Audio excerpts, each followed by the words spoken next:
szeretet, ez az Úrtól van, soha nem fogtad el. Égő szeretet, ez az Úrtól van, soha nem fogyhat el. Övé.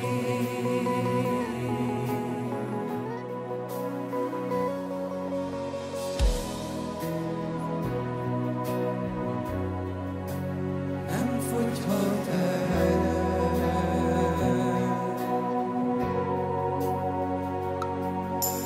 És feljebb érni fenn a égő ég. Erősebb, mint a sírmet Jézus ég. Örökké tartó tűznek lángja ég. S véget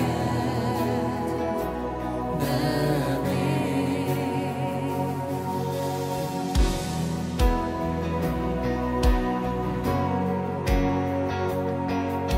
És feljebb ér, mint fenn a égő ég. Erősebb, mint a sírmet Jézus ég. Örökké tartó tűznek lángja ég.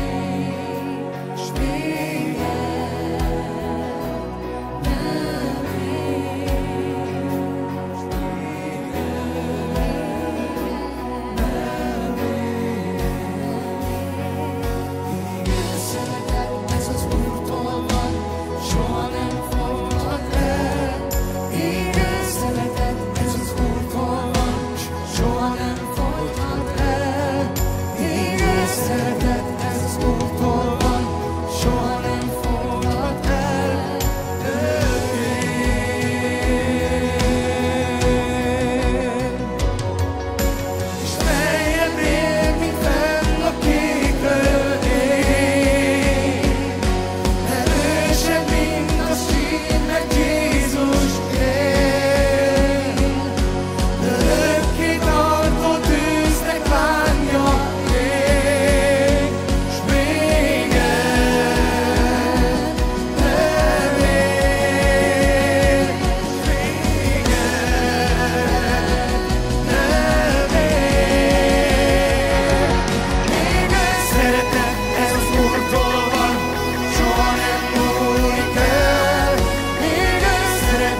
Halleluja, halleluja. Mennyei Atyánk a názáreti Jézus nevében.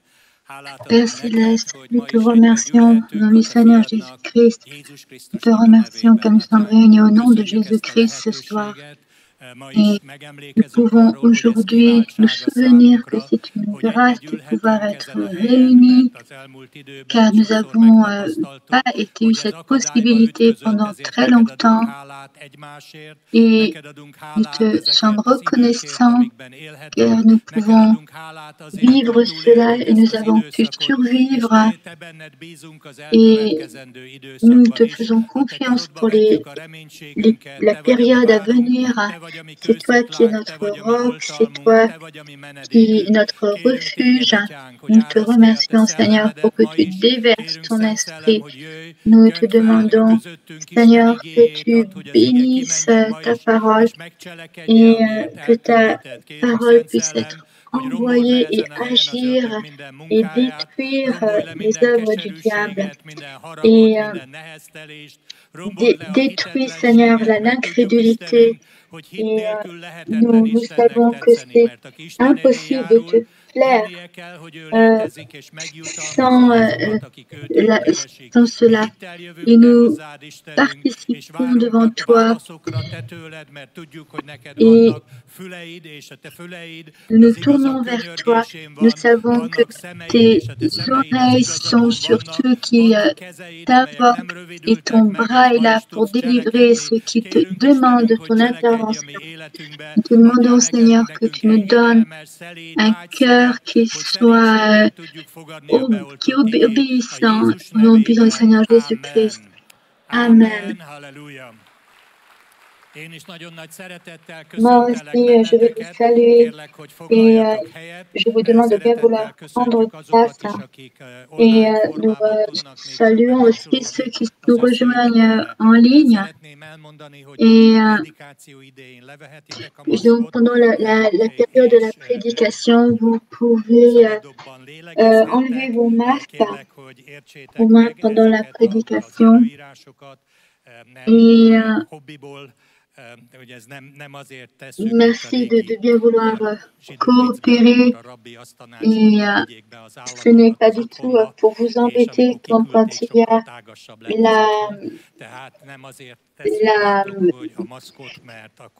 la blague, l'ancienne blague juive qui dit de faire partir les animaux pour qu'il y ait plus de place. Donc nous savons qu'ici nous devons appliquer un protocole sanitaire. Donc les personnes qui sont ici sont vaccinées, sauf les enfants entre plus de 14 ans. Et bien sûr, il est possible également pour les enfants de plus de 12 ans de demander d'être vaccinés. Nous savons aussi que les vaccins n'offrent pas une protection parfaite. C'est pour cela que nous continuons à avoir des mesures sanitaires. Bien sûr, nous savons qu'il y a eu tous ces matchs de foot en Hongrie lors de la Coupe d'Europe. Mais ce n'est pas la même situation. Il n'y avait pas de restrictions sanitaires, mais c'était à l'extérieur. Ici, nous sommes à l'intérieur. Donc, la situation est différente. Mais nous ne pouvons pas, par contre, nous réunir à l'extérieur puisqu'il pleut d'ailleurs. Et veuillez donc bien respecter la distance intrapersonnelle quand vous circulez en dehors de la salle principale. Et je vous demande de bien vouloir ouvrir votre Bible à l'évangile de Matthieu et à la fin de l'évangile de Matthieu 28, les derniers versets pour vous encourager, pour que vous puissiez avancer et progresser dans les œuvres de la foi. À partir du verset 18, Jésus s'approcha et leur parla ainsi. Tout pouvoir m'a été donné dans le ciel et sur la terre. Allez, faites de toutes les nations des disciples, baptisez-les au nom du Père, du Fils et du Saint-Esprit, et enseignez-leur à garder tout ce que je vous ai prescrit. Et voici, je suis avec vous tous les jours, jusqu'à la fin du monde. Amen. Donc, c'est une promesse de Jésus-Christ, comme quoi il est avec nous jusqu'à la fin du monde. Et cette promesse est d'ailleurs reliée au verset précédent, quand il dit « Et voici ». Donc, il y a une condition, une précondition. Ce n'est pas vrai que Dieu est toujours avec nous quand nous le voulons juste. Ça ne fonctionne pas comme cela. Et si nous pensons que devons que Jésus-Christ soit avec nous, cela ne va pas toujours se passer comme cela. Je me souviens d'un article que j'ai lu récemment, une personne qui se décrit comme un théologien et qui défend les droits des personnes homosexuelles. Alors, on disait que si Jésus vivait alors, de nos jours, alors il se déplacerait à la Pride parce que c'est là où il y a de l'amour.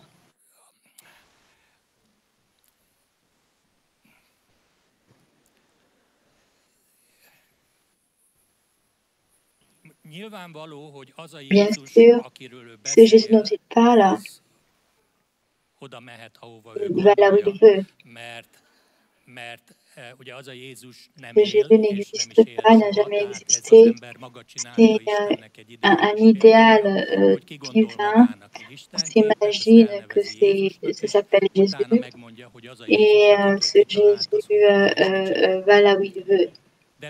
Mais nous ne pratiquons pas notre foi sur cette base, mais sur la base de la foi. Sur la base de la Bible, nous voyons que Jésus ne va pas là où nous nous pensons, mais Jésus va là où il a les conditions qui sont remplies. Et une des conditions qui est remplie, et qu'il faut enseigner les gens pour qu'ils pratiquent ce qui est enseigné.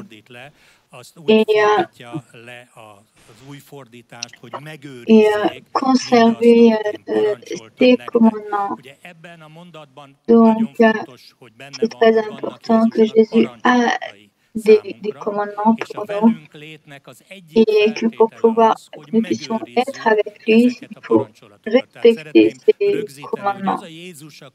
Et donc, ce Jésus dont nous parlons est différent de Jésus que ce théologien avait imaginé.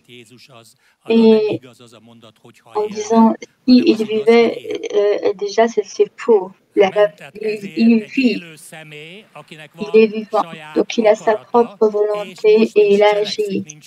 Il n'est pas dans un corps physique sur la terre, mais il est présent sur la terre et il va se joindre à nous si nous remplissons les conditions qu'il a déterminées, notamment que nous respections ses commandements. Et c'est le Jésus de la Bible, est une personne qui va là où elle veut, et pas là où nous voulons, et qui détermine les conditions, et qui ne va pas confondre l'orientation sexuelle avec l'alliance, mais que lui, l'alliance est l'accomplissement de ses commandements. Et ce que lui veut pour nous, que nous respections son alliance. Nous voyons ce qu'il a fait durant sa vie. Nous voyons qu'il est marié, qu'il est le même hier, aujourd'hui et éternellement. Il n'y a en lui aucun nombre de changements. Et nous voyons donc des histoires qui sont passées pendant son ministère terrestre. Et c'est ainsi que nous avons pu voir comment est-ce qu'il a réagi dans certaines situations. Par exemple, le cas de la femme adultère, qui est utilisé comme un exemple célèbre de sa clémence, sa miséricorde. Et nous avons parlé de cette histoire durant les derniers cultes, mais Jésus n'avait pas renvoyé cette femme et commettre l'adultère autant qu'elle veut. Dans ma Bible, ce n'est pas cela. Mais il dit, va-t'en, retire-toi, mais ne pêche plus. Donc, si Jésus de la Bible se rendait là où cette théologien voulait, alors je ne pense pas que serait l'effet que cette personne attend, qu'elle attend. Ce serait... Souvenez-vous du comportement de Jésus, des changeurs d'argent, par exemple. Et ce qui est très important dans mon message, c'est de respecter les commandements, veut dire d'être dans l'alliance. Donc l'alliance est la base pour pouvoir entrer en relation avec Dieu. Donc dans le monde, beaucoup se posent la question, comment cela se fait que c'est le Messie qui vient des Juifs? Pourquoi est-ce que nous disons que Dieu est le Dieu d'Abraham, Jacob et Isaac? Isaac et Jacob, pourquoi ce ne sont pas les Finlandais, les Hongrois? Et il y a un verset très important et ce serait bien de comprendre cela. Et voyons dans Genèse 18, à partir du verset 17, il s'agit donc que votre était en train de se rendre à Sodome. Pourquoi est-ce que c'est Abraham et Jacob qui ont été choisis? Pourquoi est-ce que c'est de leur descendance qu'aura lieu Jésus, que viendra le Messie? Donc c'est en se rendant à Sodome qu'il y a la réponse à cette question de la part du Seigneur. Donc Genèse 18, 17. Or l'Éternel avait dit, cacherai-je à Abraham ce que je vais faire? Abraham deviendra certainement une nation grande et puissante, et en lui seront bénies toutes les nations de la terre. Et ensuite, il y a la réponse, pourquoi lui? Car j'ai choisi afin qu'il ordonne à ses fils et à sa famille, après lui, de garder la voie de l'Éternel, en pratiquant la justice et le droit. Si l'Éternel accomplira pour Abraham ce qu'il avait dit à son sujet. Amen. Ainsi, nous voyons que l'élection d'Abraham était basée sur le fait que Jésus que Dieu avait choisi Abraham parce qu'il savait qu'il allait enseigner ses fils et les gens de sa maison à respecter ses commandements, à respecter son alliance.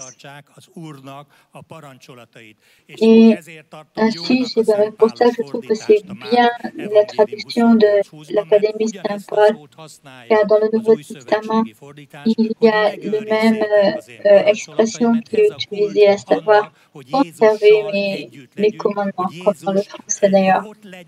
Et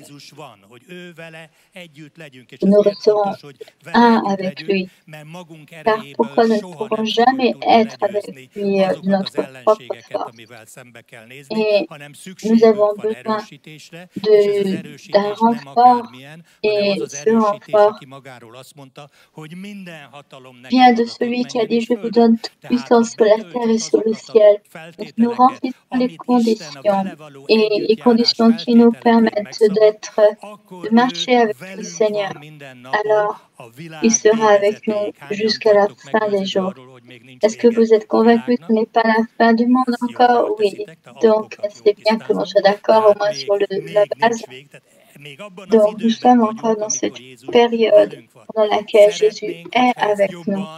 Et ce serait donc, bien que nous aimerions en avoir une plus grande expérience, donc je voudrais vous encourager et ce que Jésus avait dit dans Matthieu 28, le fait de faire des nations des disciples. Donc, bien sûr, pendant la situation de la pandémie, il y avait des restrictions. Nous ne pouvions pas aller voir les gens à cause de la quarantaine. Donc, quand nous nous sommes tournés vers nous devons donc nous tourner vers le Seigneur pour demander qu'il nous aide à pouvoir rendre témoignage, même s'il y a des restrictions. Et je annonce encore cela, si vous ne le faites pas, donc c'est possible de vous rendre encore aujourd'hui, jusqu'à demain, c'est la date limite pour déposer vos candidatures pour participer au plan de prière, et aussi il est possible encore de s'inscrire au plan d'évangélisation. Donc, il y a beaucoup d'accusations contre les chrétiens, mais en fait, cette accusation nous montre qu'est-ce qui a ces accusations qui sont dirigées contre les chrétiens sont dans quel domaine particulier? La première, c'est sur la vie financière des chrétiens, sur le fait qu'ils donnent de leurs revenus. Et l'autre point, c'est d'être agressif dans notre démarche pour évangéliser. Mais qu'est-ce que ça veut dire l'agressivité? Qu'est-ce que cela veut dire? C'est quand nous faisons des camps d'évangélisation, c'est aussi nous sommes juste dans la rue, nous ne faisons rien d'autre. Donc, si cela c'est agressif, pourquoi? Parce que nous sommes agressifs uniquement sur le plan du monde spirituel quand nous essayons de lutter contre les obstacles spirituels qui empêchent les gens de venir au Seigneur. Donc, tant que les disciples ont été remplis du Saint-Esprit, ils ont commencé à annoncer l'Évangile, qu'il y a eu des conversions, qu'il y a eu des miracles. Et à ce moment-là, le Sanhédrin leur a interdit de parler au nom de Jésus-Christ. Alors que c'était les mêmes personnes, c'est des personnes qui se sont enfuies à cause des obstacles et après la mort de Jésus-Christ. Donc, mais quand ils sont remplis du Saint-Esprit, alors c'est là où ils sont capables de relever les défis. Et sur la base des actes, des approches, nous pouvons dire que dans ce dans laquelle nous pouvons, même si nous sommes dans une situation de pandémie, nous devons avoir une réaction encore plus forte. Bien sûr, il ne faut pas annoncer l'Évangile de façon manquant de sagesse. Il faut avoir de la sagesse pour le faire. Combien d'entre vous voulez que Jésus soit avec vous pour chaque jour jusqu'à la fin du monde? Et c'est qu'il faut remplir ces commandements alors pour que cela fonctionne. Et c'est pour cela que nous puissions annoncer l'Évangile en partant et en faisant des nations des disciples. Je pense que vous le savez. Moi, je parle. Nous n'avons pas annoncé l'Évangile comme auparavant. Est-ce que vous comprenez de quoi je parle? Et c'est là où on voit que cette pandémie vient du diable et que le diable veut empêcher l'annonce de l'évangile, car c'est très difficile de construire des relations intrapersonnelles. Et les gens étaient enfermés, beaucoup travaillaient de chez eux. Et ceux qui devaient travailler en présentiel étaient très prudents et prudents au niveau de leurs amitiés. Il y avait moins d'invités. Il y avait moins d'hospitalité, alors que la Bible nous encourage à pratiquer l'hospitalité. Il y avait moins d'activités. Donc, si maintenant nous allons vers la fin de la pandémie, nous devons compenser et annoncer l'Évangile. Et nous devons aussi annoncer l'importance des baptêmes par l'eau et par le Saint-Esprit. Moi, je crois que dans le monde spirituel, il se passe aussi dans ce qui se passe dans les guerres. Il y a beaucoup de personnes qui meurent, par exemple, dans la guerre, il y a beaucoup d'hommes qui meurent. C'est très intéressant, c'est qu'après les guerres, il y a eu la naissance chaque fois de plus d'hommes que de femmes. Et espérons donc qu'après cette pandémie, il y ait encore plus de personnes qui passent par les eaux du baptême pour compenser ce que nous avons perdu pendant ce temps-là. Bien sûr, il y a eu parfois des baptêmes même dans les maisons, même dans les piscines ou dans les baignoires, mais c'est beaucoup moins par rapport au rythme habituel. Mais Jésus-Christ a dit, je serai avec vous si vous faites des disciples, si vous les baptisez au nom du Fils et du Saint-Esprit et du Père. Et aussi la troisième condition, c'est d'enseigner. Donc, pour ce qui concerne les baptêmes, nous ne devons pas oublier qu'il y a certaines choses qui sont des causes sociales et qui sont importantes pour la chrétienté, par exemple les églises pentecôtistes et charismatiques. Et par exemple, pendant plusieurs décennies, ils n'avaient pas forcément eu de très bonnes relations avec l'église catholique, mais maintenant il y a des passerelles de coopération avec eux. Et nous préférons travailler avec eux sur certains thèmes comme l'avortement ou d'autres thèmes. Mais nous ne devons cependant pas oublier qu'il y a des différences entre nous et eux. Par exemple, dans ce qui concerne l'annonce des baptêmes et le fait d'être rempli du Saint-Esprit, nous ne devons donc pas arrêter d'annoncer ces vérités. Nous devons regarder les personnes de notre entourage qui ne sont pas passées par les eaux du baptême, qui ne sont pas passées n'ont pas reçu le baptême du Saint-Esprit. Et s'il y a des personnes qui sont qui viennent juste de convertir et qui ne sont pas passés par le baptême, par le baptême du Saint-Esprit. Et c'est important que vous passiez par ces étapes. Vous pouvez, par exemple, lire le livre de Kenneth Hagin. De parler en langue, c'est vraiment très encourageant, même si vous parlez en langue il y a longtemps, cela va vous encourager. Et le troisième élément, que nous enseignons les disciples pour qu'ils puissent progresser. Donc, comme Chandor avait dit, on voit bien que dans la chrétienté traditionnelle, dans le monde entier, et elle est en train de commettre des compromis, dans des situations de compromis. Et pour moi, c'était très drastique de lire cet article dans le journal Attack, c'est-à-dire qu'il y a des confessions protestantes qui ont baissé leur garde par rapport à des principes du monde et commencent à les accepter. Donc ainsi, les églises protestantes en Europe occidentale ont baissé la garde et nous devons aussi monter la garde à leur place. Et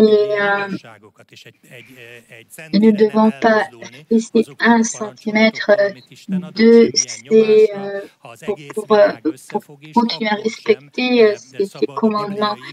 Et car si nous abandonnons les vérités bibliques, alors Jésus-Christ ne sera pas avec nous. Et nous ne pouvons pas convaincre le Père Jésus-Christ qui n'est pas assez avancé, qui n'est pas assez illuminé par le progressisme. Mais quand il y a des confessions protestantes qui sont basées sur la Scripture, que seule la Bible est l'autorité, et que en fait ils confondent l'amour avec le fait de respecter les commandements. Et quelqu'un nous avait encouragé il y a longtemps à sortir de l'état de gouvernement, car sachant que si nous encourageons quelqu'un, nous serons nous-mêmes encouragés. Et vous savez, cela fait longtemps quand vous n'avez pas utilisé un réseau de tuyauterie et vous ouvrez pour la première fois un robinet, alors il y aura une eau un peu rouillée qui va sortir du robinet. Et maintenant, on est dans cette phase, on est en train de réouvrir le robinet. Et il faut que les fleuves d'eau vive coulent de notre sein. Il faut que cela coule d'un cœur à un autre. Et nous devons donc annoncer l'Évangile avec courage à chaque nation, la nation hongroise. Et mon expérience, c'est que quelles que soient les différentes campagnes, les gens sont très ouverts à l'annoncer l'Évangile. Par exemple, nous avons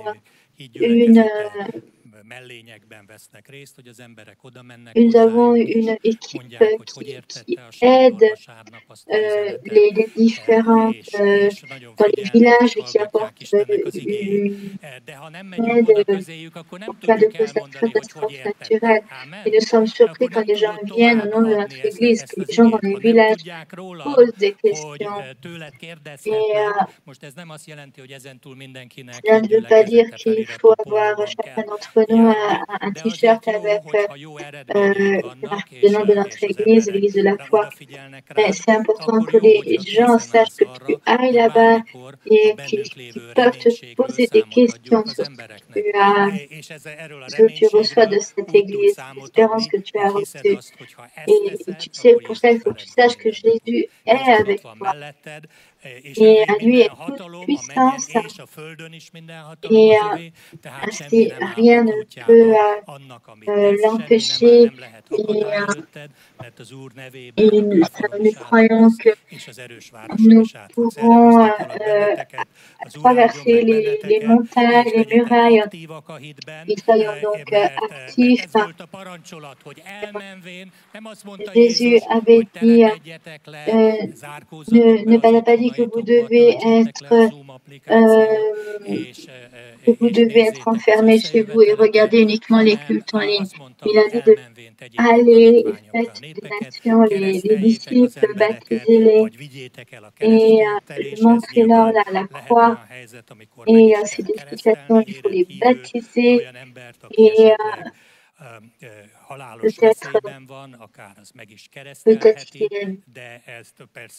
qu'il faut une personne qui craigne la mort, il faut très vite la baptiser, par exemple, il faut faire attention à ce genre de choses, mais voilà, donc que le Seigneur vous bénisse et je donne la parole à Csaba Súriani.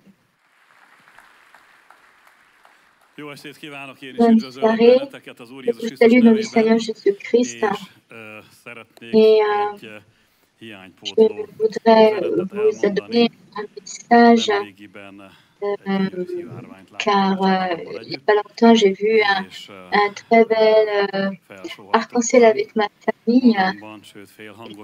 Je me suis dit que nous ne devons pas nous laisser faire piquer cet arc sur l'arc-en-ciel. Et on a laissé ce thème aux Bibles pour les enfants. Et là, c'est un message vraiment sérieux. Tant qu'on ne le vole pas complètement, reprenons l'arc-en-ciel. Et je voudrais ainsi lire quelques vérités de la parole de Dieu. Les vérités. Donc, dans Genèse 9, je pense que vous connaissez cette histoire et je vais le relire. Ce que nous connaissons souvent très bien, nous n'y pensons plus en se disant que nous connaissons de toute façon.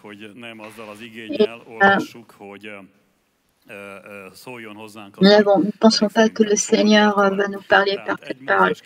Donc, à partir du verset 8, Genèse 9, 8, Dieu parla encore à Noé et à ses fils avec lui en disant, « Quant à moi, j'établis mon alliance avec vous et avec votre descendance après vous, avec les êtres vivants qui sont avec vous, tant les oiseaux que le bétail, et tous les animaux de la terre, avec tous ceux qui sont sortis de l'arche, avec tous les animaux de la terre. J'établis mon alliance avec vous. Il n'arrivera plus que toute chair soit retranchée dans les eaux du déluge, et qu'il n'y aura plus de déluge pour détruire la terre. Dieu dit, voici le signe de l'alliance que je place entre moi et vous, ainsi que vous, que tous les êtres vivants qui sont avec vous pour les générations à venir. Je place mon arc dans la nuée et il sera un signe d'alliance entre moi et la terre. Quand j'aurai rassemblé les nuages au-dessus de la terre, l'arc paraîtra dans la nuée. Je me souviendrai de mon alliance entre moi et vous, ainsi que tous les êtres vivants, et les eaux ne se transformeront en déluge pour détruire toute chair. L'arc sera dans la nuée, car je le regarderai pour me souvenir de l'alliance perpétuelle entre Dieu et tous les êtres vivants qui sont sur la terre. Dieu dit à Noé, tel est le signe de l'alliance que j'établis entre moi et toute chair qui est sur la terre. Amelyet szerzettem én közöttem és minden test között, amely a földön van, voltak pedig Noé fiai, kik a bárkában éltek Sem, Sem, Cham et Japhet. Cham, père de Canaan. Les trois fils de Noé repeuplèrent la terre. Amen.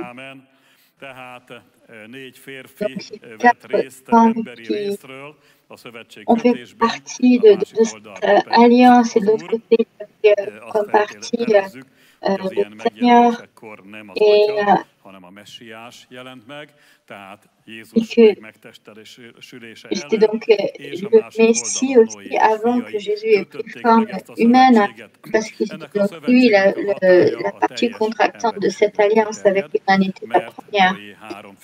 Et donc ce sont les fils de Noé qui ont été à l'origine du repeuplement de terre. Donc personne sur la terre qui ne serait un descendant de Noé. Donc nous sommes tous membres de cette alliance et nous savons que quand nous ne respectons pas cette alliance, alors il y aura des conséquences négatives et des conséquences négatives pour l'ensemble de l'humanité. Donc cette alliance est extrêmement importante pour l'ensemble de l'humanité.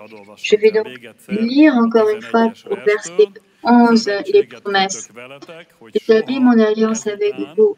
Il n'arrivera plus que toute chair soit retranchée par les eaux du déluge. Il n'y aura plus de déluge pour détruire la terre. Donc il y a d'autres éléments de cette alliance. Ces éléments ressemblent beaucoup à l'alliance qui a été conclue avec Adam et Ève. Ce que j'ai lu cependant est un plus par rapport à cette première alliance. Et il y a un signe qui est donné de cette alliance qui a été conclue. Et donc, c'est cet arc-en-ciel qui a été donné en signe dont je vais vous parler.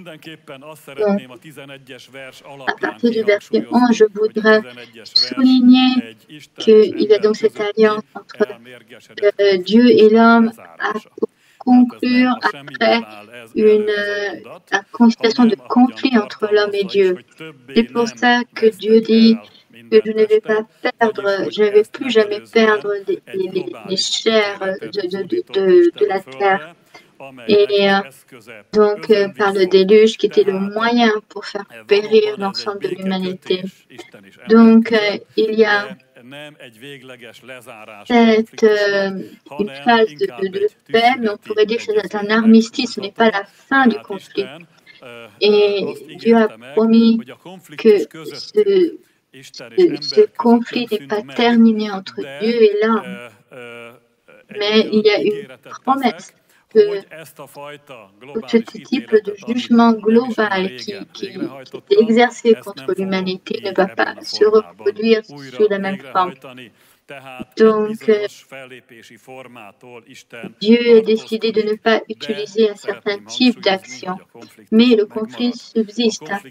Le conflit n'a pas été réglé avec l'histoire de Noé, avec cette nouvelle alliance, et ni par les sacrifices qui ont été présentés par Noé. Ce conflit subsiste. Et ce conflit a été réglé, nous le savons, mais c'est bien plus tard. Il fallait que Dieu envoie son Fils pour qu'il prenne une forme de chair pour qu'il soit la fin du conflit entre Dieu et l'homme, pour ceux qui acceptent. Et donc ici, nous voyons le signe que représente l'arc-en-ciel. Qu'il y a donc un état d'armistice, Dieu et l'homme. Et le conflit auquel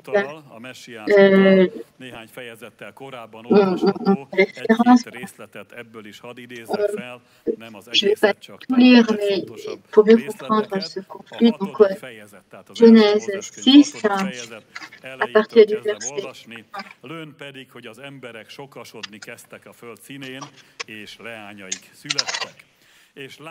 Lorsque les hommes eurent commencé à se multiplier à la surface du sol et que les filles leur furent mères, et les fils de Dieu virent que les filles des hommes étaient belles, et ce fut parmi elles qui choisirent leurs femmes.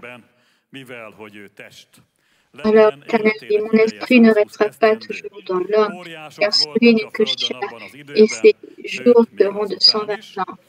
C'était l'époque où il y avait des géants sur la terre après que les fils de Dieu furent venue vers les fils de l'homme et qu'elle les eut donné des enfants. Ce sont là les héros des anciens temps. L'Éternel vit que la méchanceté de l'homme était grande sur la terre et que chaque jour son cœur ne concevait que des pensées mauvaises. L'Éternel regretta d'avoir fait l'homme sur la terre. Son cœur fut affligé. L'Éternel dit, j'effacerai de la surface du sol l'homme que j'ai créé depuis l'homme jusqu'au bétail, aux reptiles et aux oiseaux du ciel, car je regrette de les avoir fait, mais Noé obtint la faveur éternelle. Et à partir du verset 13, alors Dieu dit, j'ai décidé de mettre fin à tous les êtres vivants, car la terre est pleine de violence à cause d'eux. Je vais donc les détruire avec la terre. Fais-toi une arche de bois de gopher. Tu disposeras de cette arche en cellules, et tu la couvriras d'un enduit en dedans et en dehors. La fera comme suit. Il aura l'arche pour de longueur 50 pieds, de largeur 30 coudées de hauteur. Tu feras l'arche d'ouverture du coude disposé tout en haut, tu placeras la porte de l'arche sur le côté, et tu feras un étage inférieur, un second et un troisième. Et quant à moi, je fais venir le déluge sur la terre pour détruire toute chair qui est sous le ciel, la soupe de vie, tout ce qui est sur la terre périra. Mais avec toi, j'établirai mon alliance. Tu entreras dans l'arche avec tes fils, ta femme et tes belles filles. Je crois que c'est une histoire qui est connue. Je vais la résumer. Donc, au début, il y avait cette révolte qui est intervenue suite à ce que le serpent ait séduit Adam et Ève. C'est en fait intensifié dans les générations qui les ont suivies. Et on pourrait dire qu'il y a donc une forme critique de cette révolte, c'est-à-dire que les anges déçus aient commencé à se mélanger avec les hommes, les êtres humains. Je ne sais pas exactement comment c'était possible, mais c'est ce que nous dit la Bible, qu'il y avait une relation sexuelle entre les anges déçus et les femmes. Il y a donc eu des géants, en fait, des descendances avec des pouvoirs spéciaux extra-humains. Et donc, il y a eu une forme d'hybridation de la race humaine. Et donc, l'ensemble de la Terre s'est complètement détérioré au niveau de la race. Et il y a donc ces êtres hybrides qui ont eu des relations entre eux et aussi avec des hommes. Et sur le plan génétique, il y a eu des mélanges.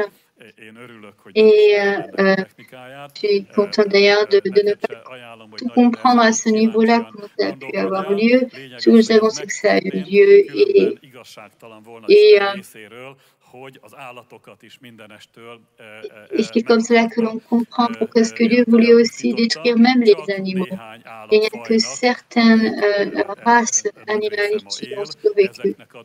Et donc une grâce qu'ils ont pu survivre au déluge.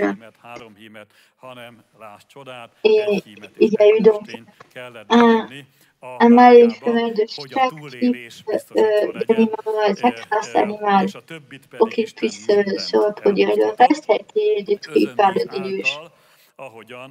Et nous pouvons d'ailleurs le voir par la suite, que Dieu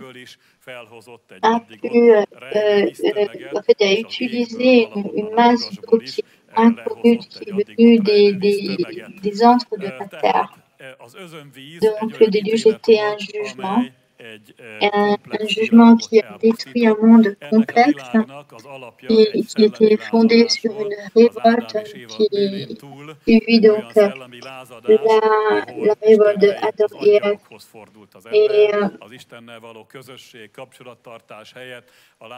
Et aussi, il y a eu donc les anges déchus qui ont essayé de se mélanger avec la race humaine. Et c'était donc une révolte pour le plan sexuel. Et alors que Dieu a déterminé la place de la sexualité entre un homme et une femme dans le cadre d'une relation d'alliance qui est le mariage, il y a donc une intégration entre l'homme et la femme et donc l'ordre de se multiplier. Et donc ils ont complètement transformé le concept de la sexualité qui n'était donc pas pour que l'homme et la femme soient unis, qu'ils puissent recevoir des enfants, mais à utiliser en fait pour une fin en soi en dehors du mariage. Et donc il y a eu, c'était utilisé dans le cadre d'une révolte contre Dieu. Et le fait de montrer des sacrifices à Dieu était en fait là pour maintenir la forme d'humilité vis-à-vis du Seigneur. Et en fait, par rapport à cela, face à ces personnes qui pratiquaient le séxe, il y avait ces personnes qui pensaient dans la révolte contre Dieu. Et hordozni magában és megvalósítani magában, erre utal a messiás, hogy a gondolatai gonoszak. On pourrait dire que c'est pour ça qu'on parle de ces personnes qui étaient dans la méchanceté, qui étaient une version inique, méchante. Et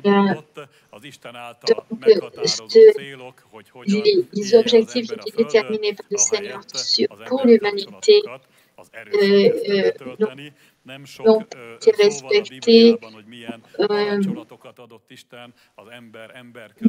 Quand nous parlons des relations entre les hommes et dans la société humaine, nous pouvons penser qu'il y avait une connaissance des commandements de Dieu, même si ces commandements n'avaient pas été formalisés, ça n'a eu lieu qu'à l'époque de Moïse, et c'était les 10 commandements les plus importants.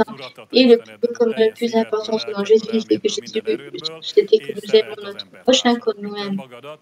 Et donc, cette époque, les gens ont commencé à se révolter contre l'ensemble de ces commandements. Et c'est ainsi que Dieu a voulu juger ce système qu'ils avaient créé par le déluge. Említettem, hogy nem lesz többet özönvíz általi ítélet, ennek lett a jele a szivárvány. Et donc, il n'y aura plus de jugement, c'était le déluge. Nyilván ez a formára is utal, de biztos vagyok benne, hogy ez nem csupán formai hasonlóság alapján való megnevezés, hanem ennek mélyebb tartalma van, hiszen Isten egy hatalmas globális győzelmet aratott a lázadó világ fölött, és azt gondolom, hogy az emberek között is, az Isten képére teremtett emberek között is általános, hogy egy győzelem után az ember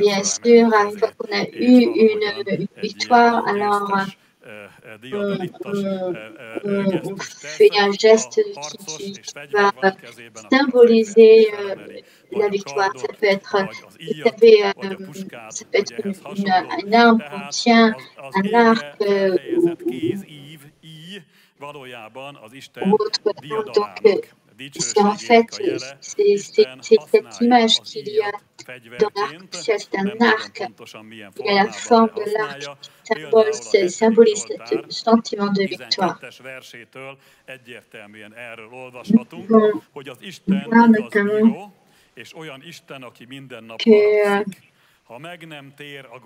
que si le méchant ne se ugyanaz a szó, tehát mint a szivárvány, a reprend kézévét pas, felvonja, alors felkészíti, halálos eszközöket fordít rá, megtüzesíti nyilait. les flèches viendront vers lui.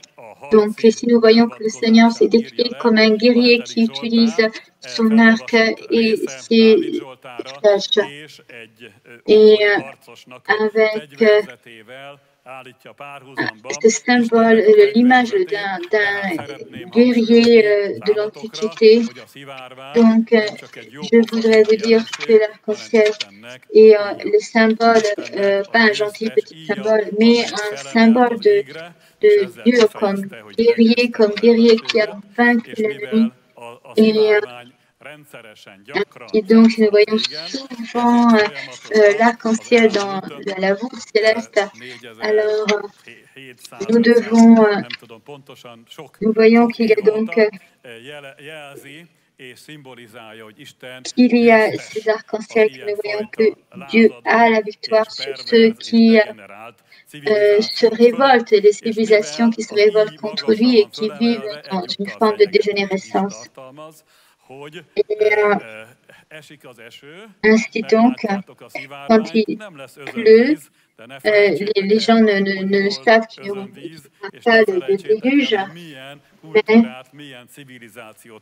nous ne savons pas les gens peuvent se souvenir que quand tu vois l'arc-en-ciel, qu'est-ce que Dieu a vaincu contre ces civilisations qui étaient en révolte contre lui. Et ainsi, il faut savoir donc que l'opinion du Seigneur n'a pas changé par rapport à ça. L'autre élément que je veux attirer votre attention, c'est comment est-ce que l'arc-en-ciel a eu lieu. Et c'est notamment quand il y aura un arc-en-ciel, quand il y aura la rencontre entre la lumière et la pluie. Et la lumière se dégrade en différents spectres de couleurs. Et c'est ainsi qu'il y aura cet arc-en-ciel. Donc, si vous allez, nous allons en Jean, l'évangile de Jean 1. On peut voir tout de suite le rapport avec la lumière et le Messie. Donc, il disait, au commencement était la parole, et la parole était avec Dieu, et la parole était Dieu. Elle était au commencement avec Dieu. Toutes choses ont été faites par elle, et rien de ce qui a été fait n'a été fait sans elle. En elle était la vie, et la vie était la lumière des hommes, et la lumière, lui, est dans les ténèbres, et les ténèbres ne l'ont point reçue. Amen. Donc, la lumière ne peut être visible que dans les ténèbres. L'arc-en-ciel est quelque chose qui image les différents spectres de couleurs de la lumière. Et si nous regardons dans l'évangile de Jean, chapitre 8, dont Chandon, pasteur, a prêché récemment, concernant la femme adultère qui a commis l'adultère. Si vous regardez juste après cette histoire, vous avez le verset 12 qui vient, et là, il dit, Jésus leur parle de nouveau et il dit, « Je suis la lumière du monde. Celui qui me suit ne marchera pas dans les ténèbres, mais il aura la lumière de la vie. » Donc, il rend clair que Jésus est également la source de la lumière naturelle, mais également, cette lumière est également une lumière au niveau moral et spirituel. Et donc, la lumière est l'inverse des ténèbres. Donc, la lumière est une alliance avec Dieu et la vie d'alliance avec Dieu. Et c'est le symbole de cette vie d'alliance avec Dieu. Et j'aimerais le répéter encore, que l'arc-en-ciel n'est pas le symbole du multifacette du péché, mais au contraire, il image la lumière. Donc, la lumière, on peut le partager en différents spectres de couleurs. Il y a 7 ou 6 différentes couleurs, mais les ténèbres, vous ne pouvez pas les diviser en différents spectres de couleurs. Et ici, la lumière est la vie passée avec Jésus-Christ, avec Messie, et les ténèbres sont le côté du péché. Et ils ont vraiment choisi bêtement leur symbole, parce que ce que eux ils voudraient avoir, c'est exactement le contraire. Nous devons récupérer cet arc-en-ciel. Je ne sais pas dans quelle forme, donc je ne ressens pas la nécessité de porter maintenant des t-shirts arc-en-ciel. Pas parce que j'aime pas les couleurs, mais là, ça a été tellement perverti. Donc, je démontrerai peut-être quelque chose d'autre en mettant ça. Mais concernant la première chose que j'avais dit, on a l'impression qu'avant, selon la Bible, qu'avant le déluge, il n'y avait pas de pluie sur la terre. Pour soutenir ce que je viens de dire, nous pouvons regarder dans Genèse 2:5. Et il disait ici qu'aucun arbuste des champs n'était encore sur la terre et aucun arbre des champs ne germait encore, car l'Éternel Dieu avait pas fait pleuvoir sur la terre. Il n'y avait point d'eau pour cultiver le sol, mais une vapeur s'éleva de la terre et arrosa toute la surface du sol. S'il y avait la pluie avant le déluge, il serait incompréhensible de concevoir qu'il n'y avait pas d'arc-en-ciel. S'il n'y avait pas de soleil ou qu'il n'y avait pas de pluie, je ne sais pas l'exacte explication scientifique, mais la première arc-en-ciel dont la Bible parle était après le déluge. Et comme après le déluge, lors du déluge, la pluie n'était pas venue pour arroser la terre, parce que pour arroser la terre, on avait déjà cette vapeur dont on vient de voir dans ces versets de Genèse, mais c'était plutôt un jugement. Donc la pluie était plutôt un jugement. Donc il faut le Messie pour juger. Donc ça, c'est le deuxième symbole, le Messie comme un symbole de jugement, et le Messie qui ne regarde pas nuer la dégradation ici morale sur la terre, mais il juge. La tradition partage en 7 couleurs. Les scientifiques ont 6 couleurs. Donc ils se disputent si le bleu clair est une autre couleur que le bleu foncé ou pas. Je ne rentre pas dans ces disputes-là, mais je trouve intéressant que la tradition s'attache au nombre 7. C'est un numéro symbolique dans la Bible.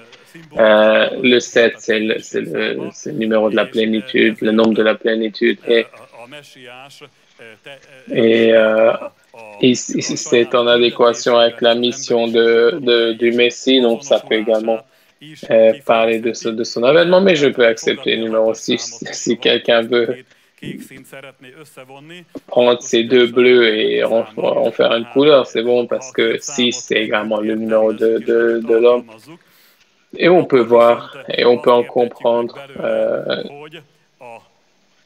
bien sûr, d'une manière, je dis politiquement correcte, que la couleur blanche, donc de la couleur blanche, il va y avoir, lors de la rencontre de la lumière avec la couleur, avec la pluie, on va voir ces 6 ou 7 couleurs, puis ces 6 ou 7 couleurs vont encore devenir une lumière blanche.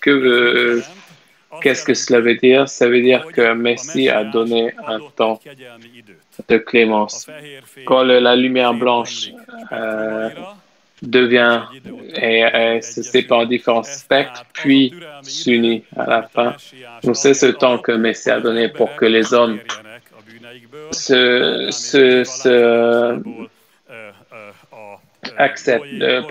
acceptent le Seigneur et il arrête leur vie de péché, comme Nimrod lors de Babel ou les différentes époques de l'homme.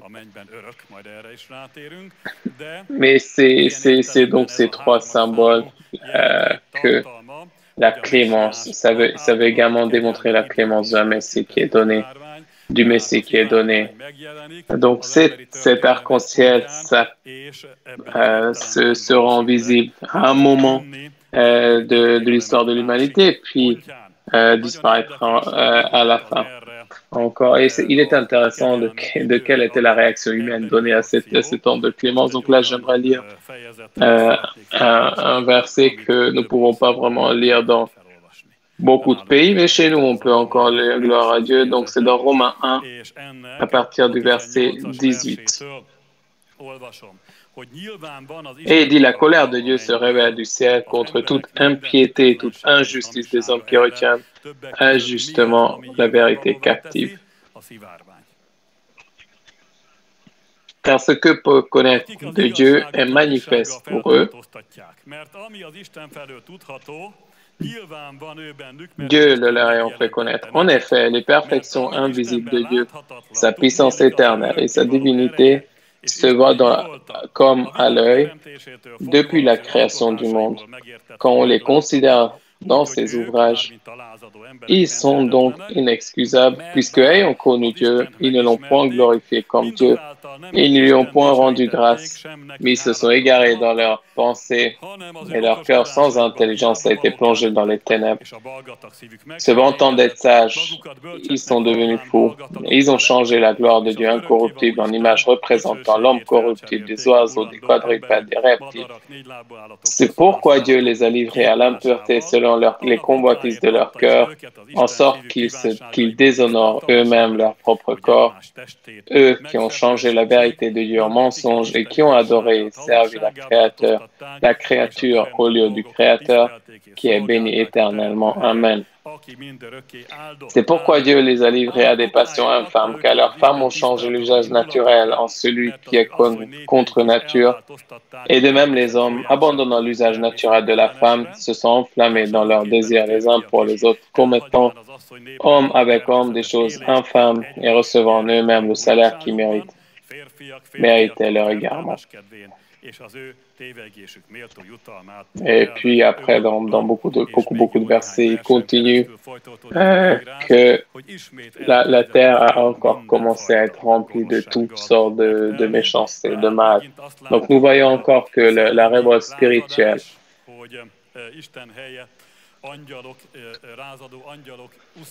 les hommes ont commencé à vénérer des idoles. Il y a eu une révolte sexuelle. Des péchés sont apparus, peut-être même les péchés qui n'ont pas existé avant le déluge. Et ça, c'est l'homosexualité d'abord féminine, puis masculine. Puis, on a encore eu la période de la dégénération de l'image de Dieu ici. Donc, regardez la tour de Babel, la construction de la tour de Babel. Et donc, l'ordre naturel de Dieu a complètement changé encore sur terre. Et ce qu'on peut voir en plus de ça, que là, nous parlons des anciens temps, ils ont déjà commencé à parler de l'arc-en-ciel. Par exemple, les Grecs ont appris à éduquer les autres en disant que l'arc-en-ciel vient de Isis, cette divinité chez eux. Donc, au lieu de concevoir l'arc-en-ciel comme l'arc de Dieu, ils ont donné à un ange déchu en disant que c'est sa propriété. En tout cas, c'était dans la mythologie. Donc, plusieurs êtres dans leur mythologie, plusieurs êtres ont vu dans la mythologie l'arc-en-ciel comme une espèce de tremplin ou une voie. Puis dans la mythologie, il y avait également la mythologie même hongroise, il y avait certains gens qui pensaient, on pensait que si quelqu'un passe en dessous de l'arc-en-ciel, ça va être un homme heureux. Puis il y a des gens qui disaient que celui qui traverse, qui passe en dessous de l'arc-en-ciel, il change de genre. Tout ça montre que très très tôt, ils ont déjà commencé, juste après que Dieu a fait apparaître l'arc-en-ciel, ils ont déjà commencé à l'utiliser et le comprendre. Et on sait très bien qu'ils ont traverser le fil rouge en Sodome et à Gomorre. Et parce qu'à Sodome et Gomorre, non seulement la sexualité, l'homosexualité, mais également les révoltes et les fusions avec les anges déchus ont eu lieu. Donc Sodome et Gomorre et les villes aux alentours, c'était des villes qui ont traversé le fil rouge. Le Messie est descendu et il est descendu, il a dit, je veux voir si c'est vraiment comme j'ai entendu. Il a vu ce qui s'est passé. Qu'est-ce qui s'est passé? C'était pas un déluge, mais une pluie de feu et de sang. Donc, Dieu a effacé cette culture d'une manière encore plus radicale que lors du déluge, mais c'était pas un jugement sur l'humanité entière, mais c'était un signe et on peut en déduire que ça parle du futur, ça projette le futur. Dans 2 Pierre 3, on peut voir par exemple 2 Péter 3-tól. Az utolsó időben csúfolkodók támadnak, akik saját kívánságaik szerint et donc il dit dans 2 Pierre 3, 2 Pierre 2, 3, kategóriáját betölti az, hogy a szivárványt, et là, quand il dit par exemple, quand 2 Pierre 3, 3, pardon, quand il parle de la position de Messie et nous avons parlé de ces derniers jours quand les moqueurs vont venir, c'est avec les railleries, ils marchent dans leur propre convoitise, etc., etc. Et c'est vraiment une approche cynique de ce que les gens disent. Et ils disent, où est la promesse de son avènement? Car depuis que les pères sont morts, tout demeure comme dès le commencement de la création. Ils veulent ignorer, en effet, que les cieux existèrent autrefois par la parole de Dieu. De même qu'une terre tirée de l'eau est formée au moyen de l'eau. Donc là, Pierre parle de la création et c'est très intéressant que lors de la création, la terre était couverte d'eau et de ténèbres.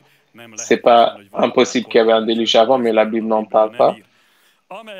Et il dit que par ces choses, le monde alors périt submergé par l'eau, donc c'était le déluge, tandis que par la même parole, les cieux et la terre d'à présent sont gardés et réservés pour le feu. Donc, Dieu n'a pas dit qu'il ne va pas avoir de jugement, mais il a dit qu'il ne va pas y avoir de déluge. Mais là, ça va être un autre moyen, une autre méthode, et Dieu a déjà présenté cette méthode à Sodome. Pour le jour du jugement et de la ruine des hommes impies. Et puis après, il continue dans le verset 9, quand il dit « Le Seigneur ne tarde pas dans l'accomplissement de la promesse aux incroits, mais il use de patience envers vous, ne voulant pas qu'aucun périsse, mais voulant que tous arrivent à la repentance. Le jour du Seigneur viendra comme un voleur, et ce jour les cieux passeront avec fracas, les éléments embrassés se dissoudront, et la terre avec les œuvres qu'elle renferme sera consumée. » Donc, ce symbole, donc ça, c'est le 4e élément de l'arc-en-ciel. L'arc-en-ciel démontre aussi que quand la lumière qui donnait l'espoir et ce temps de clémence, quand la lumière se sépare en différents spectres, et que ces 6 couleurs ou 7 couleurs reforment une seule couleur unie, Dieu reviendra avec son feu, une pluie de feu, un jugement par le feu. Et après l'essai principal de Sodome, il va y avoir une pluie globale de feu. Mais une nouvelle terre, un nouveau ciel va être créé. Donc ça part du jugement qui va avoir lieu, puis la création de cette nouvelle terre. Donc l'arc-en-ciel est le symbole vraiment dramatique et magnifique de ce temps à venir. Puis pour terminer, quelque chose dont j'ai déjà parlé,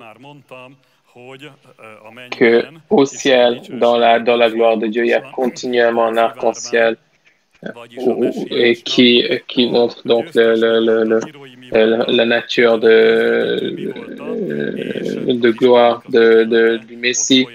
Puis le jugement de Dieu est continuellement renforcé là-bas. Donc, bon, vous pouvez pas regarder dans Ézéchiel 1:27 et il dit je vis encore comme de l'airain poli, comme du feu au-dedans duquel cet homme qui rayonnait tout autour, depuis la forme de ses reins jusqu'en haut et depuis la forme de ses reins jusqu'en bas. Tel l'aspect de l'arc qui était dans la nuit et dans le jour de pluie, ainsi était l'aspect de cette lumière éclatante qui l'entourait. C'était une image de gloire de l'Éternel. À cette vue, je tombais sur ma face et j'entendis la voix de quelqu'un qui parlait. Donc, quelque chose qui ressemblait à quelque chose, à une sorte de forme d'arc-en-ciel.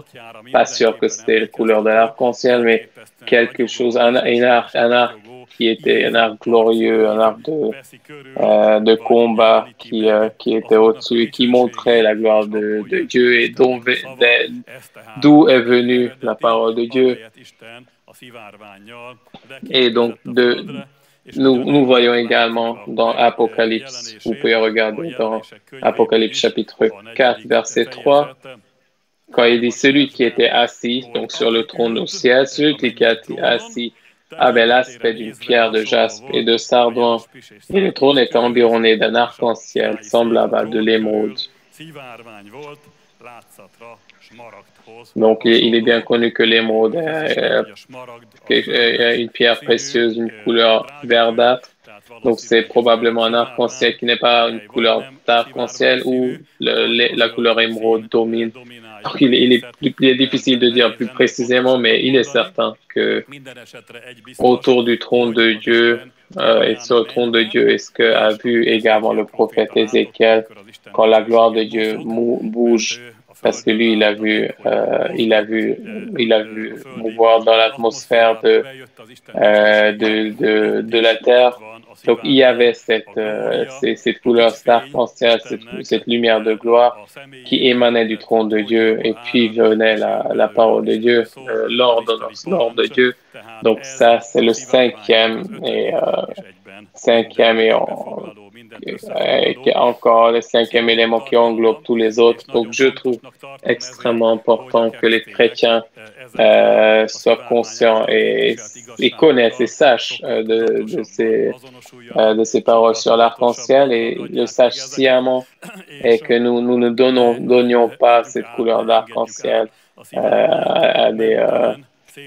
à des projets impurs, révoltés, parce que nous voyons que beaucoup ont déjà payé un prix très fort lors de l'histoire. Beaucoup sont tombés dans de très gros problèmes quand ils ont utilisé les choses saintes de Dieu et qu'ils se sont moqués des choses saintes de Dieu. Si j'aimerais juste montrer, sans lire maintenant, deux histoires. La première, quand les Philistins ont acquéri l'arche de l'Alliance, et ils l'ont emmené sur leur terre, puis ils l'ont emmené dans la tombe de leurs idoles. Ils ont été touchés par des fléaux instantanément. Donc, ils ont imploré carrément les Israéliens pour leur rendre l'arche de l'Alliance, parce qu'ils se sont rendus compte qu'ils se comportaient d'une manière extrêmement mal. Puis, deuxième histoire, était Belshazzar, qui était un idolâtre, qui avait une vie de pécheur.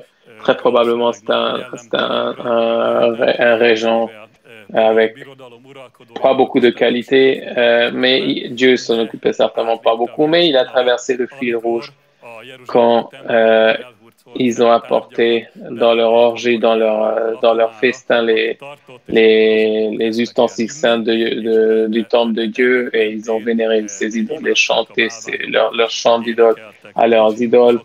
C'est à ce moment-là qu'il y avait eu cette écriture sur le mur, et Dieu a dit ici, ils ont traversé un fil rouge qu'il ne fallait pas Donc, il y a une différence entre notre vie entre vie de pécheur ou vie d'être ou quand la méchanceté et la pourritude commencent à être grands sur terre, à ce moment-là, le jugement est très, très proche. L'écriture est déjà sur le mur. Je ne sais pas si c'est déjà sur le mur, mais si c'est pas encore le cas, cela va être bientôt sur le mur si certains n'arrêtent pas leur vie et qu'ils n'arrêtent pas d'utiliser les préceptes de Dieu à l'envers. Parce que sinon Dieu va apporter son jugement qu'il a déjà fait plusieurs fois, parfois globalement, parfois localement, à certains endroits ou certaines populations ou peuples, mais nous savons que il va y avoir donc une pluie de feu globale sur la terre et on doit faire on doit accomplir nos tâches tant que nous avons encore l'arc-en-ciel sur terre et que la lumière et l'arc-en-ciel ne devient pas encore une seule lumière et que le jugement arrive.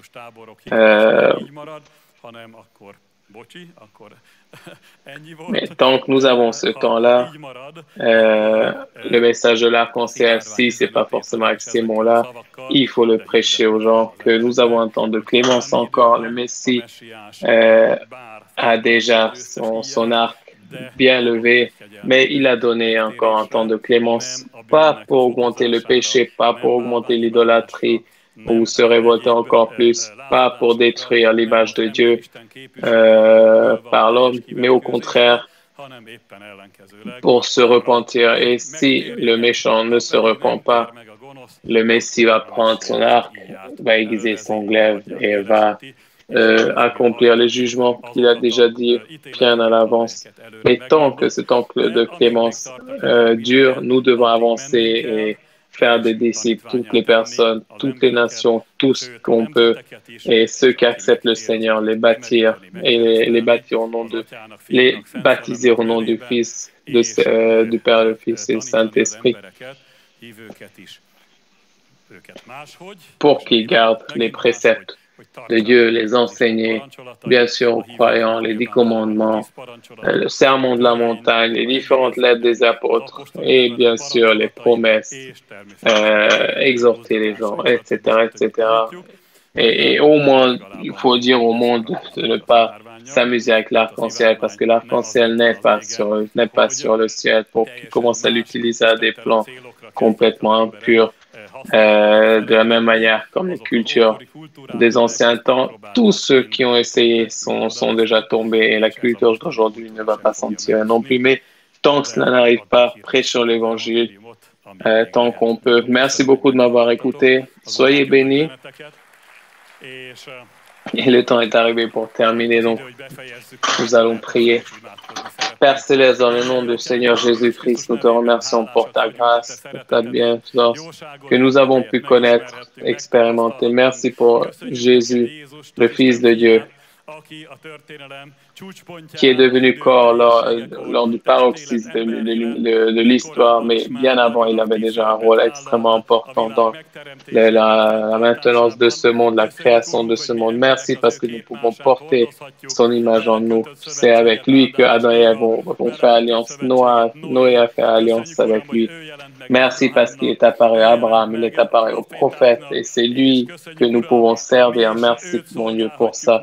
En 2021, ici, en été, à Budapest, en Hongrie, nous te demandons la grâce pour que nous puissions nous renouveler dans notre service ici à l'Église, pour que cette pandémie puisse s'arrêter d'une manière finale et définitive, et pour que nous puissions être en plein nombre ici, mais c'est toujours mieux que de ne pas pouvoir s'assembler comme dans les derniers 16 mois passés.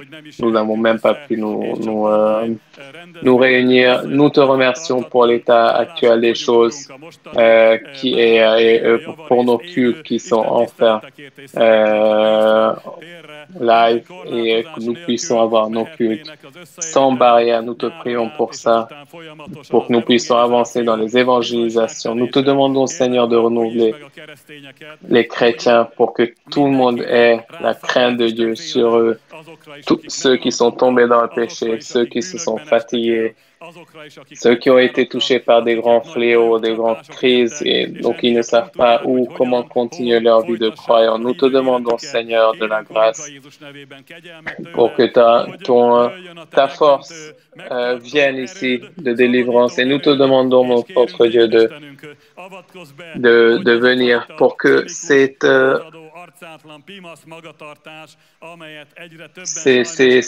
comportement de ce monde est extrêmement difficile, contre la parole de Dieu est extrêmement grave.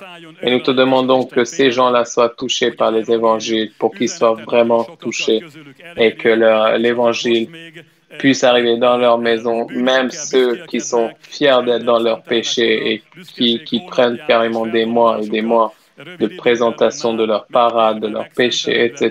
Nous te demandons que ces mêmes gens t'acceptent et qui te servent plus tard. Nous te demandons d'avoir ce genre de victoire, ce genre de grand changement, parce que nous voyons que beaucoup sont vraiment insensés et qui ne savent pas à quel point c'est un symbole saint le fait d'attaquer ce symbole a déjà causé beaucoup de dégâts ici sur Terre. Et nous te remercions parce que cet arc est présent sur Terre pour signaler que dans le futur, il va y avoir encore un jugement très fort par le feu, mais ça montre aussi ce temps de clémence. Et nous te demandons, Seigneur, que en tant que tous les croyants et les gens qui sont révoltés aussi, qui puissent vivre avec ce temps de clémence à bon escient pour que le plus grand nombre puisse t'accepter et qu'ils puissent connaître la vérité. Nous te demandons, Seigneur, de motiver le cœur de nos frères pour qu'ils prennent le temps d'aller évangéliser eux-mêmes physiquement dans les camps d'évangélisation, dans les mouvements, dans les rues. Et nous te demandons, Seigneur, de nous donner qu'après ces temps-là, de 16 mois, de 40 ans, nous pouvons avoir un temps de réconfort. Nous te demandons que des foules t'acceptent, que des foules soient baptisées par l'eau et par le Saint-Esprit, qu'ils soient sanctifiés, qu'ils marchent en toi. Nous te demandons, Seigneur, d'apporter ce temps de réconfort dans ton nom. Et au nom de Jésus, Amen. Gloire à Dieu. Merci beaucoup, mes chers frères, pour votre activité. Merci pour votre temps. Vous avez fait part de ce culte, même dans ces temps de chaleur. Soyez bénis. Je vous souhaite une soirée exceptionnelle et une soirée bénie. Et comme nous avons dit, tant que vous traversez et vous sortez, vous pouvez acheter encore nos différents ouvrages.